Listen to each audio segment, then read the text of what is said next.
Hello everyone, स्वागत है आप सभी के आज के सेशन में।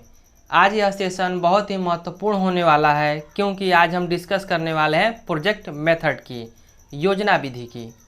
इससे पहले मैंने स्टोरी टेलिंग मेथड और एक्सप्लेनेशन मेथड, कथावाचन विधि और स्पष्टीकरण विधि को समझाया व बताया हूँ। यदि आप अभी तक नहीं देखे हैं तो उस वीडियो का लिंक डिस्क्रिप्शन बॉक्स में दिया हूँ, आप देख सकते हैं। यह विधि बहुत ही इम्पोर्टेंट है, तो बिना स्किप किए अंत तक जरूर देखें। योजना विधि या परियोजना विधि, हिंदी में इसके अलग अलग नाम अलग अलग पुस्तकों में दिया गया है। हिंदी नाम के अलावा आप इंग्लिश नाम भी जानते रहें। प्रोजेक्ट मेथड, शिक्षा जगत में प्रोजेक्ट शब्द का सबसे पहले प्रयोग सन 1900 में कोलंबिया विश्वविद्यालय के प्रोफेसर रिचर्ड्स ने किया था। इस विधि का प्रयोग उस स्थान पर किया जाता है जहां बालक को वास्तविक समस्या की योजना स्वयं बनानी होती है और साथ ही यह निश्चित करना होता है कि उसे समस्या हल करने में किन किन पदों का प्रयोग करना पड़ेगा और किस प्रकार वह उस समस्या को हल करता है। योजना विधि को जन्म देने का श्रेय प्रसिद्ध शिक्षा शास्त्री विलियम हर्ड किलपैट्रिक को दिया जाता है। योजना विधि को जन्म देने का श्रेय प्रसिद्ध शिक्षा शास्त्री विलियम हर्ड किलपैट्रिक को दिया जाता है। किलपैट्रिक अमेरिका के प्रसिद्ध दार्शनिक एवं शिक्षा शास्त्री जॉन डेवी के शिष्य थे, जो कोलंबिया विश्वविद्यालय के शिक्षा शास्त्र के अध्यापक थे। ठीक है दोस्तों, ये योजना और परियोजना विधि के थोड़ा सा इतिहास के बारे में हम आपको बताए हैं कि प्रोजेक्ट शब्द का प्रयोग कहाँ से शुरू हुआ और किसने किया था। ठीक है, अब अगला टॉपिक है योजना विधि का परिभाषा, definition of project method. Kilpatrick के अनुसार प्रोजेक्ट वह महत्वपूर्ण अभिप्राय युक्त क्रिया है जो पूर्ण संलग्नता के साथ सामाजिक वातावरण में पूरी की जाए।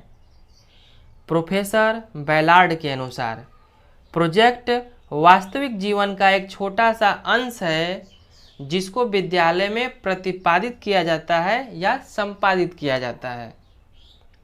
पार्कर के अनुसार योजना कार्य की एक इकाई है जिसमें छात्रों को कार्य की योजना और सफलता के लिए उत्तरदायी बनाया जाता है। इन परिभाषाओं से यह स्पष्ट है कि योजना वह क्रिया है जो वास्तविक जीवन में रहकर ही पूर्ण की जाती है, अर्थात वह अपने स्वाभाविक वातावरण में ही पूर्ण होती है। समझ में आ रहा है ना दोस्तों? देखिए, फिर से देख लीजिए। उपरोक्त परिभाषाओं से यह स्पष्ट होता है कि योजना वह क्रिया है जो वास्तविक जीवन में रहकर ही पूर्ण की जाती है, अर्थात वह अपने स्वाभाविक वातावरण में ही पूर्ण होती है।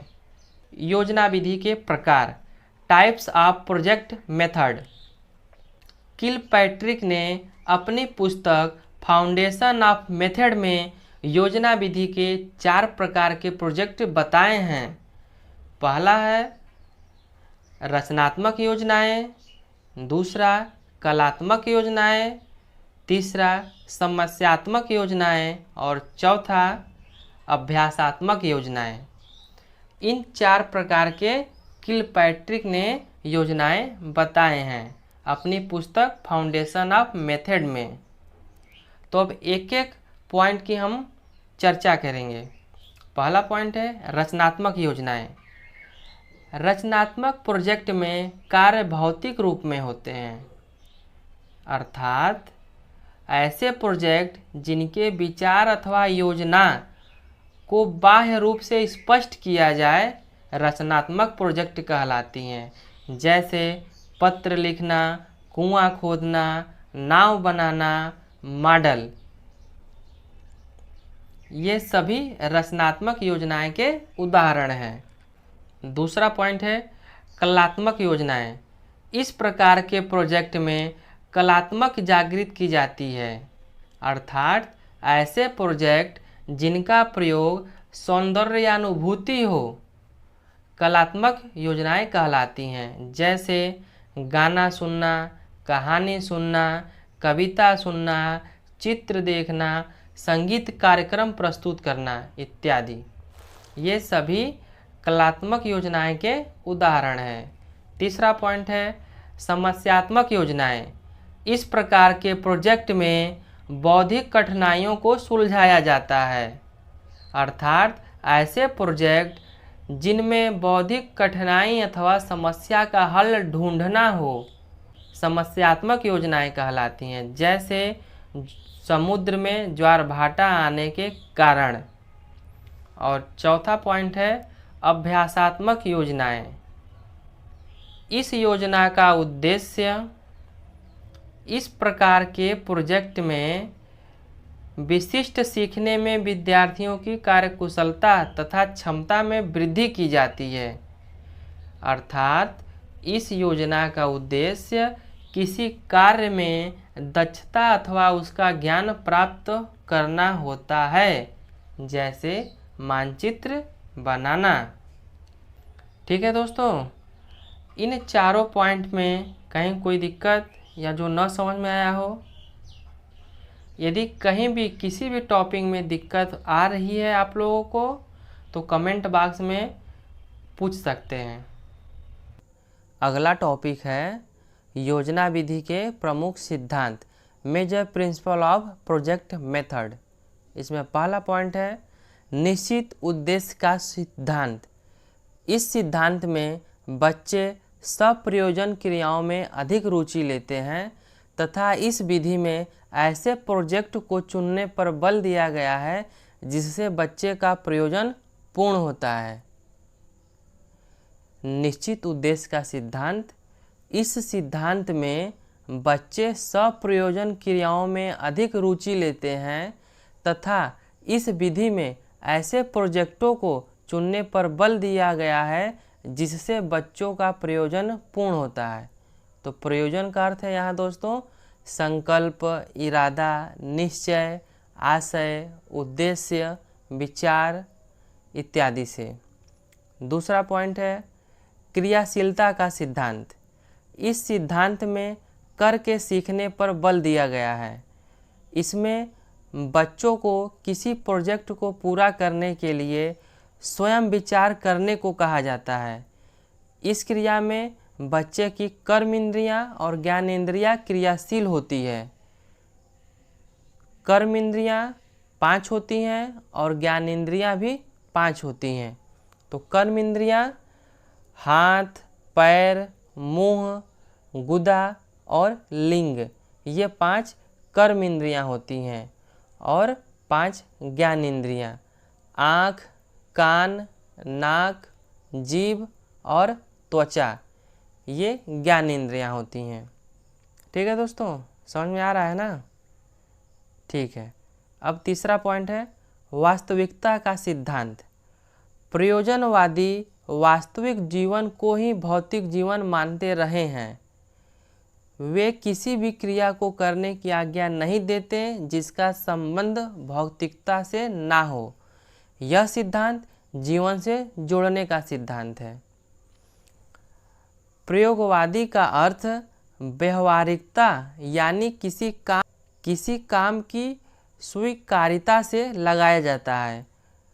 प्रयोजनवाद हमें अर्थ का सिद्धांत, सत्य का सिद्धांत और वास्तविकता का सिद्धांत प्रदान करता है। चौथा पॉइंट है अनुभव का सिद्धांत। इस सिद्धांत में छात्र स्व अनुभव द्वारा ज्ञान प्राप्त करते हैं। इससे प्राप्त ज्ञान छात्रों के मस्तिष्क का स्थायी अंग बन जाता है तथा इस प्राप्त ज्ञान का प्रयोग ये जीवन की व्यवहारिक परिस्थितियों में भी करते हैं। अनुभव का सिद्धांत। ठीक है दोस्तों। 5वां पॉइंट है समन्वय का सिद्धांत। इस सिद्धांत में छात्र अलग अलग विषयों का अध्ययन नहीं करते। किसी भी समस्या को हल करने के दौरान उन्हें सभी विषयों का ज्ञान समन्वित रूप से प्राप्त होता है। विद्यालय में विषयों का स्वाभाविक सहसंबंध होता है। कहने का अर्थ यह है दोस्तों, इस सिद्धांत में छात्र को अलग अलग विषयों का अध्ययन नहीं करना पड़ता है। किसी भी समस्या को हल करने के दौरान उन्हें सभी विषयों का ज्ञान समन्वित रूप से प्राप्त होता है। चौथा पॉइंट है मितव्ययता का सिद्धांत। इस सिद्धांत को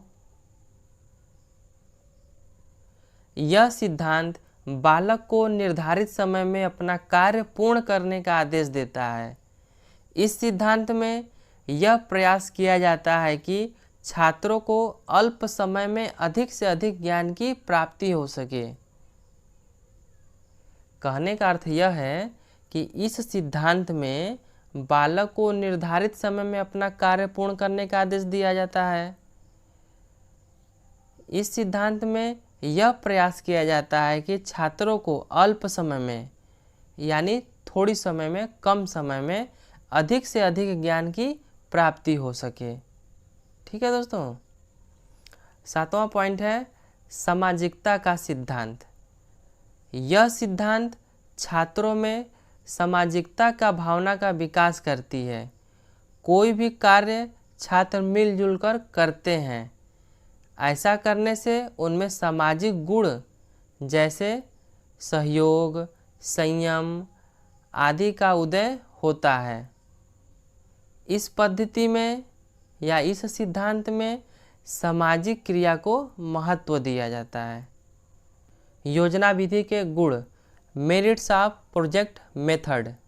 इसमें पहला पॉइंट है यह सिद्धांत या यह प्रणाली मनोवैज्ञानिक सिद्धांतों पर आधारित होती है।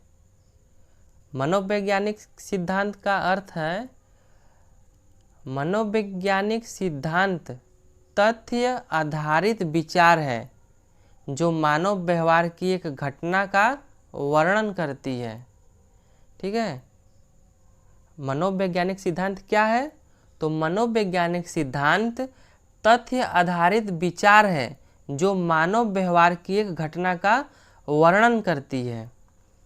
ठीक है दोस्तों, समझ में आ रहा है ना? ठीक है, बहुत अच्छा। दूसरा पॉइंट है छात्रों को अपनी रुचि के अनुसार कार्य करने की एवं चुनने की स्वतंत्रता होती है। तीसरा पॉइंट है प्रोजेक्ट बच्चों के वर्तमान एवं भविष्य की क्रियाओं से संबंधित है। चौथा पॉइंट है इस प्रणाली में स्वतंत्र पाठ्य विषयों और क्रियाओं को प्रोजेक्ट के माध्यम से इकाई के रूप में विकसित किया जाता है।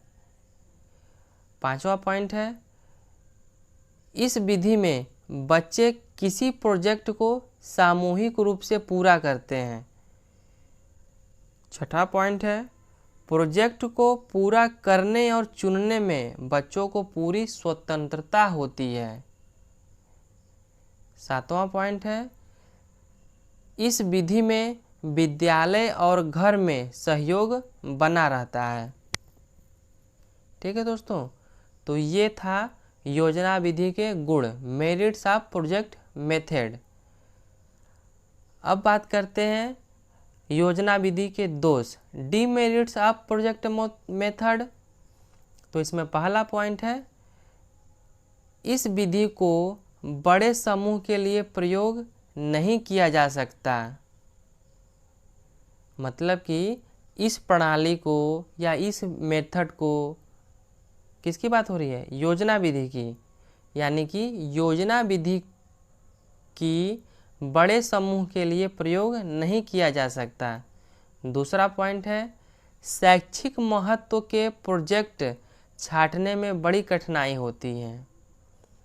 तीसरा पॉइंट है इस प्रणाली में पाठ्यचर्या के सभी विषयों का शिक्षण असंभव है। मतलब कि योजना विधि के द्वारा सभी विषयों का आप शिक्षण नहीं कर सकते हैं। चौथा पॉइंट है, इस विधि में क्रमबद्ध शिक्षण असंभव है। पांचवा पॉइंट है, योजना विधि में समय एवं शक्ति का दुरुपयोग होता है। क्या कह सकते हैं कि इस प्रणाली में समय एवं शक्ति का दुरुपयोग होता है। छठवां पॉइंट है, इस प्रणाली में प्रोजेक्ट कार्य आसानी से पूरा नहीं होता है। सातवां पॉइंट है, इस प्रणाली में मूल्यांकन कार्य कठिन होता है। क्यों कठिन होता है? क्योंकि यह प्रोजेक्ट आप विद्यालय में भी तैयार कर सकते हैं और घर पे भी, ठीक है। इसलिए एक शिक्षक के लिए यह मूल्यांकन करना कठिन हो जाता है। योजना विधि को सफल बनाने हेतु सुझाव, suggestion for the success of the project method. इसमें पहला पॉइंट है, इस विधि में छात्रों की शारीरिक श्रम के प्रति निष्ठा उत्पन्न हो सके, इसके लिए शिक्षक को प्रयत्नशील रहना आवश्यक है। दूसरा पॉइंट है, इस विधि में शिक्षक को छात्रों द्वारा योजना का चुनाव करते समय उसे शैक्षिक महत्व एवं उद्देश्य पर ध्यान देना चाहिए। ठीक है दोस्तों,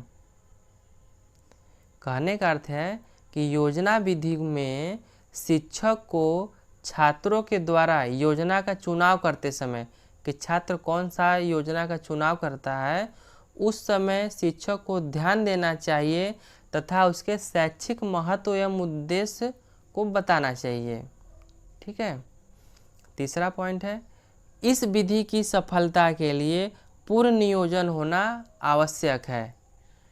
चौथा पॉइंट है, इस विधि के क्रियान्वयन में शिक्षक का पथ प्रदर्शन छात्रों को समय समय पर मिलना चाहिए। अब हम लोग अगले वीडियो में अगले विधि की बात करेंगे। तब तक के लिए धन्यवाद। आपका दिन मंगलमय हो। जय हिंद, जय भारत दोस्तों।